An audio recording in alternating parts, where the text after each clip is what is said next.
জান্নাতের গন্ধ কি পাওয়া যায়? সুবহানাল্লাহ। আচ্ছা, একটু বলেই দিই মাঝখানে। রাসূলুল্লাহ সাল্লাল্লাহু আলাইহি ওয়াসাল্লাম মেরাজে হঠাৎ সুঘ্রাণ। নবী সাল্লাল্লাহু আলাইহি ওয়াসাল্লাম বলছেন কোত্থেকে আসছে এটা? জিবরাইল আলাইহিস সালাম উত্তর দিচ্ছেন, এটা হচ্ছে ফেরাউনের মেয়ের চুল আঁচড়ে দিত একজন দাসী, যার হাত থেকে একদিন চিরুনি পড়ে গিয়েছিল। সে বলেছিল বিসমিল্লাহ বলে চিরুনি উঠিয়েছে, উঠে আবার আচড়ানো শুরু করেছে। এখন এর মেয়ে শুনে ফেলেছে বিসমিল্লাহ বলে উঠিয়েছে। সেই মেয়ে ফেরাউনকে বলল যে আপনাকে বাদ দিয়ে এই দাসী আরেকজনকে ইলাহ মানছে। তখন সেই দাসীকে গ্রেপ্তার করা হলো। তুমি কার উপাসনা করছো, কার ইবাদত করছো? সে দাসী বলছে আমি এক আল্লাহর ইবাদত করি। কে আল্লাহ? যে আল্লাহ আমাকে সৃষ্টি করেছেন, যে আল্লাহ আমার রব, যে আল্লাহ আপনারও রব। ফেরাউনকে মুখের উপর বলে দিল।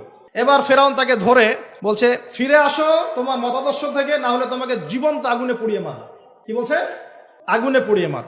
তো সে ফিরে আসে না। তখন ফেরাউন দেখলো তার সন্তান সন্ততি আছে কিনা। সন্তানরা আমাদের সফট কর্নার না। সন্তানকে ডেকে আনা হলো, দুইটা বাচ্চা, দুইটা কি তিনটা বাচ্চা।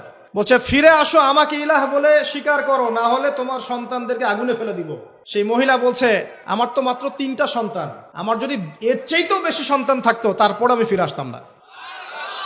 একে একে মায়ের চোখের সামনে এক এক করে বাচ্চাদেরকে জীবন্ত আগুনে পুড়িয়ে ফেলা হলো। শেষমেশ সেই মেয়েটাকেও, সেই দাসীকেও জীবন্ত আগুনে পুড়িয়ে দেওয়া হলো। নবী সাল্লাল্লাহু আলাইহি সাল্লামকে জিবরাইল আলাইহিস সালাম বলছেন ওই যে ফেরাউনের দাসী, অনেকে বলেছে তার নাম আসিয়া, এই নামটা কোরআনে নাই। নবীজি পেলেন তো? অন্য কোন নবী পেয়েছেন? অন্য কোন নবীর ক্ষেত্রে এটা দলিল পাওয়া যাচ্ছে না, কিন্তু নবী সাল্লাল্লাহু আলাইহি সাল্লামের ক্ষেত্রে দলিল পাওয়া যাচ্ছে। আচ্ছা, এটা গেল নবীর কথা। এই ঘটনা ঘটেছে মূসা আলাইহিস সালামের যুগে, আর নবী সাল্লাল্লাহু আলাইহি সাল্লাম ঘ্রাণ পাচ্ছেন মেরাজে। চিন্তা করতে পারেন কত বছর আগে ঘটনা ঘটেছে, আমরা জানতামই না। কিন্তু যদি মেরাজে নবী সাল্লাল্লাহু আলাইহি সাল্লামের কাছে সুঘ্রাণটা না আসতো। সুবহানাল্লাহ। এরপর কি? এটা তো নবীর ক্ষেত্রে গেল। সাহাবীদের ক্ষেত্রে কি হয়েছে? একজন সাহাবী যার নাম আনাস বিন নজর। কি নাম? আনাস বিন নজর। নামগুলো মনে রাখবেন। উহুদের মাঠে বিশাল যুদ্ধ হচ্ছে। আমরা জানি যুদ্ধের মধ্যে প্রথম দিকে মুসলিমরা প্রায় জয়লাভ করেই ফেলেছিল, কিন্তু একটা ভুল, অনলি একটা ভুল। কি ভুল? ওই জাবাল রুমার মধ্যে 50 জন তীরন্দাজ সাহাবীকে রেখে দেওয়া হয়েছে। নবীজি বলেছিলেন আমরা যদি মরেও যাই, আমাদের গায়ের গোশত যদি পাখি এসে খাওয়া শুরু করে, তোমরা নামবে না এখান থেকে। বুঝতে পারছেন? কমান্ড। এটা হচ্ছে একজন নেতার আনুগত্য। কমান্ড, নেতার আনুগত্য কত বড় জিনিস দেখেন। তো যখন যুদ্ধ শুরু হয়ে গেল, হামজা রাদিয়াল্লাহু আনহু সহ অন্যান্য সাহাবীরা বীর বিক্রমে যুদ্ধ করলেন। অল্প কিছু সময়ের মধ্যেই কাফেররা পালানো শুরু করলো। যখন মুসলিমরা বীর দর্পে যুদ্ধ করে, কাফেররা পালিয়ে যায় না? যায় না? মুসলিমরা সবাই ঐক্যবদ্ধ যদি হতে পারতো, কোনো কাফেরের শক্তি ছিল নাকি ইসলামের দিকে চোখ তুলে তাকায়? আজকে আমরা যে বিভক্ত, আমরা বিভক্ত, আপোষে বিভক্ত, বিভিন্ন দলে মতাদর্শে বিভক্ত। আমাদের শক্তি কমে গেছে, হাওয়া বেরিয়ে গেছে। আমাদের যুবকরা এখন পর্নোগ্রাফি, এই গার্লফ্রেন্ড বয়ফ্রেন্ড কালচার, এই মাদক, এই জুয়া, এই জেনার পেছনে ছুটছে। আমরা নামাজ ছেড়ে দিচ্ছি, কোরআন ছেড়ে দিচ্ছি, মা বোনরা পর্দা ছেড়ে দিচ্ছেন। এই জাতি কি বিজয় লাভ করবে নাকি? আগে এই জায়গায় ঠিক করতে হবে, তারপর বিজয় আসবে ইনশাআল্লাহ তাআলা। আর বিজয় যে আসবে, এই বিষয়ে কোনো সন্দেহ আছে? কোনো সন্দেহ নাই। আমরা না পারলে আল্লাহ পাক অন্য জেনারেশনকে নিয়ে আসবেন। ওই জেনারেশন না পারলে তার পরের জেনারেশন পারবে। তারাও যদি না পারে, আমাদের দ্বারা যদি কোনো কাজই না হয়, আল্লাহ পাক অমুসলিমদেরকে হেদায়েত দিয়ে ইসলামে নিয়ে আসবেন, তাদের হাত দিয়ে বিজয় দিবেন ইনশাআল্লাহ। পৃথিবী সভ্যতা শুরু হয়েছিল একজন নবী দ্বারা, ইসলাম দ্বারা। সভ্যতা শেষও হবে ইনশাআল্লাহ তাআলা একজন নবী দ্বারা। সেই নবীর নাম কি? নবী ঈসা ইবনে মারইয়াম। মারা গেছেন না জীবিত আছেন? বহু মানুষ বিশ্বাস করে তিনি মারা গেছেন। আমরা কি বিশ্বাস করব? আল্লাহ পাক বলছেন ওয়ামা কাতালুহু ওয়ামা সালাবুহু, তারা ঈসা ইবনে মারইয়ামকে হত্যাও করে নাই, ক্রুশবিদ্ধও করে নাই। বাল রাফাআহু আল্লাহু ইলাইহি, বরং আল্লাহ তাকে তার কাছে উঠিয়ে নিয়েছেন। তিনি কোথায় আসবেন? তিনি আসবেন সিরিয়ায়। কোথায়? এই যুদ্ধ চলছে তা সিরিয়ায়, দেখেন নাই? আর এখানে লক্ষ লক্ষ মানুষকে মারা হয়েছে, মা বোনদের ইজ্জত নেওয়া হয়েছে, বাচ্চাদেরকে হত্যা করা হয়েছে। এগুলো ইস্যু নিয়ে একটা টুশব্দ করার মতো সৎসাহস হয় নাই। যে ইস্যুগুলো নিয়ে কথা বললে কোনো বাধা বিপত্তি আসে না, সেগুলো নিয়ে ফেসবুক গরম করতে খুব ভালো লাগে। কথা বোঝেন নাই? এই যে কয়েকদিন আগে যে হ্যালোইন একটা উৎসব হয়ে গেছে না, আরবদের নাকের ডগে আরবরাও করেছে না, একটা টুশব্দ করার সাহস হয়নি। টুশব্দ করলে সমস্যা, সাপোর্টটা কমে যাবে। তো তারপরে 2013 থেকে 22 পর্যন্ত ইয়েমেনের প্রায় 3.5 লক্ষ মানুষকে হত্যা করা হয়েছে, যার মধ্যে 60% হচ্ছে শিশু। এই ইস্যু নিয়ে একটা কথা বলার মতো সাহস ঘোমটার হয়নি।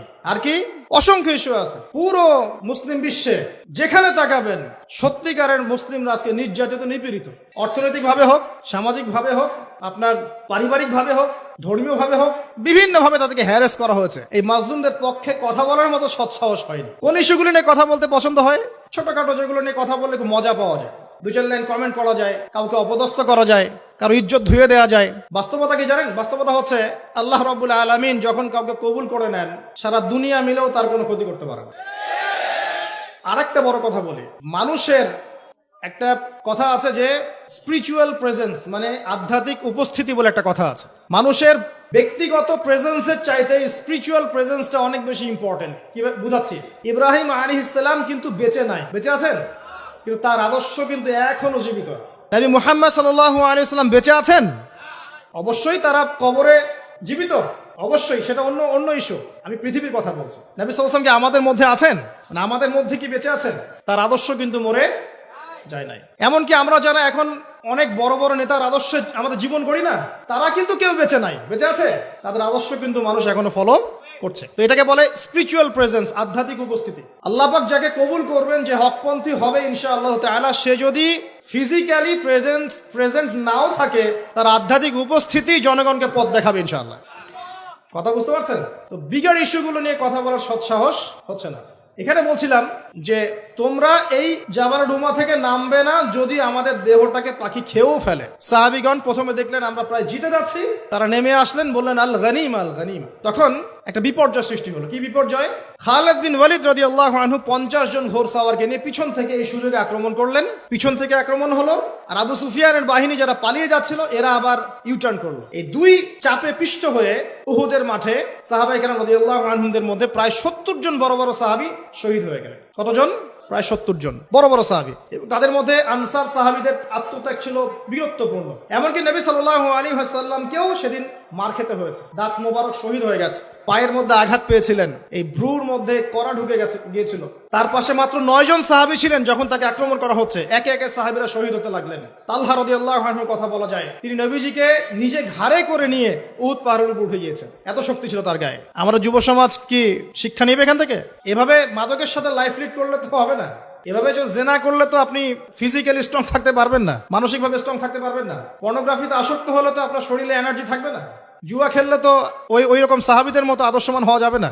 নামাজ না পড়লে তো আপনার ভিতরে আধ্যাত্মিক শক্তি আসবে না। তো আমাদের যুব সমাজকে এখান থেকে শিক্ষা নিতে হবে। আল্লাহ পাক তৌফিক এনায়েত করুন। এখন সাহাবী উঠিয়ে নিয়ে গেছেন। নবী সাল্লাল্লাহু আলাইহি ওয়াসাল্লাম বলেছেন, তোমরা যদি কেউ জীবন্ত কোনো শহীদকে দেখতে চাও তাহলে তালহাকে দেখো, তার শরীরে প্রায় 60 থেকে 70টা দাগ ছিল, তারপরে তিনি শহীদ হন নাই সেদিন। আল্লাহ পাক তাকে হেফাজত করেছেন। তিনি বলছিলেন, আমি যখন যুদ্ধ করছিলাম, আর রাহিকুল মাকতুম বইটার মধ্যে আছে, আল্লাহ পাক তখন তাকে এত সাকিনা প্রশান্তি দিয়েছেন যে ঘুমে তার চোখ দিয়ে মানে শান্তির ঘুম চলে আসছে। তখন তিনি বলছেন, দুইবার আমার হাত থেকে তরোয়াল পড়ে গেছে ঘুমের চোটে।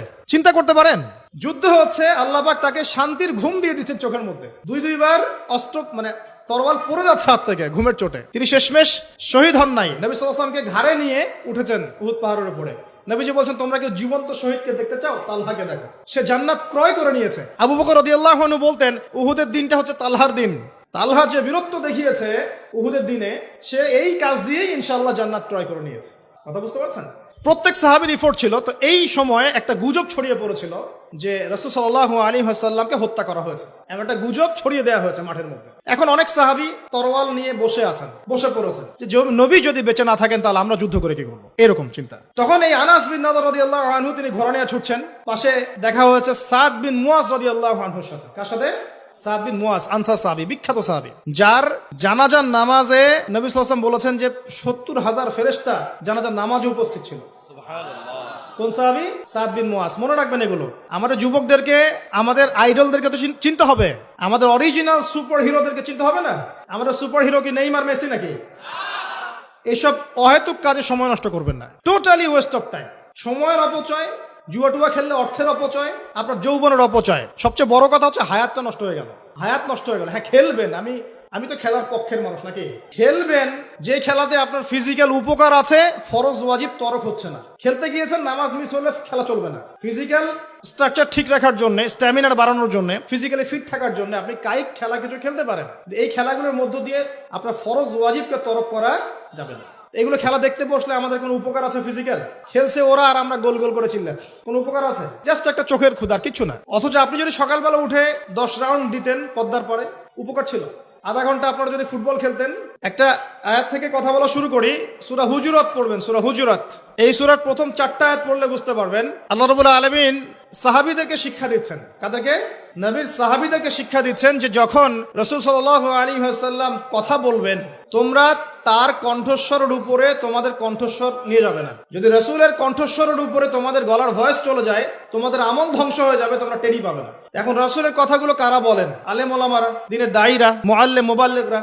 যে মজলিসে কোরআন এবং সুন্নাহর কথা হবে, আল্লাহ এবং তার রাসূলের কথা হবে, সেখানে উচ্চস্বরে কথাবার্তা বলা যাবে না। এটা আমার মত। এটা সরাসরি কোরআনে নাই, কিন্তু আমার মত এটা। উচ্চস্বরে অপ্রয়োজনীয় কোনো কথা চিৎকার চেঁচামেচি করা যাবে না। আমরা এখানে ইতমিনালের সাথে বসবো, হয়তো 1 ঘন্টা আলোচনা হবে। এই 1 ঘন্টা আমরা আপোষে কোনো কথাবার্তা বলবো না ইনশাআল্লাহ। মোবাইল ফোনে এত ব্যস্ত হওয়ার কোনো প্রয়োজন নাই।